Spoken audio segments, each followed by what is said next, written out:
اسرائیل ہی super power ہے جو اقوام متحدہ کے بھی قراردادوں کو تسلیم نہیں کر رہا؟ اقبال کا ایک شعر اس بات پہ کفایت کرتا ہے، اور اقبال نے تقریباً 90 یا 100 سال پہلے اس شعر کو کہا تھا کہ فرنگ کی رگے جہاں پنجائے یہود میں ہے۔ یہ نقاب صرف الٹے ہیں، صورتحال وہی تھی۔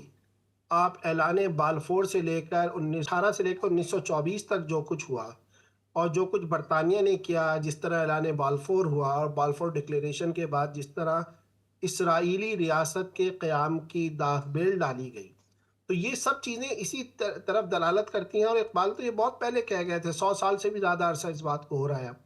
تو میں سمجھتا ہوں کہ جو نقاب پڑے ہوئے تھے وہ الٹ چکے ہیں، اور سپر پاور کا جو ایک الٹیمیٹ ٹاسک ہے وہ تاج کسی اور کے اوپر ہے اور ڈورے ہلانے والے کوئی اور ہیں، کٹ پتلیاں جس کو ہم کہتے ہیں۔ جی اور ہم نے اگر بچپن میں کہانیاں سنی تھیں کہ ایک جن ہوتا ہے، اس کی جان ایک طوطے میں ہوتی ہے، تو یہ جن اور طوطے والی کہانی ہے، آپ اس کو کسی بھی طور پہ بھی دیکھ لیجئے۔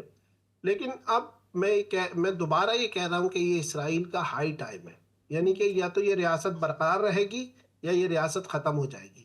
اور یہ نہ صرف یہ ریاست ختم ہوگی بلکہ اس کے نتیجے کے اندر جتنی تہذیبیں اور اس کے نتیجے کے اندر جتنی مائٹی جی پاورز بنی ہوئی ہیں ان کے بھی تبدیلی کا وقت میرے خیال میں بہت قریب ہے۔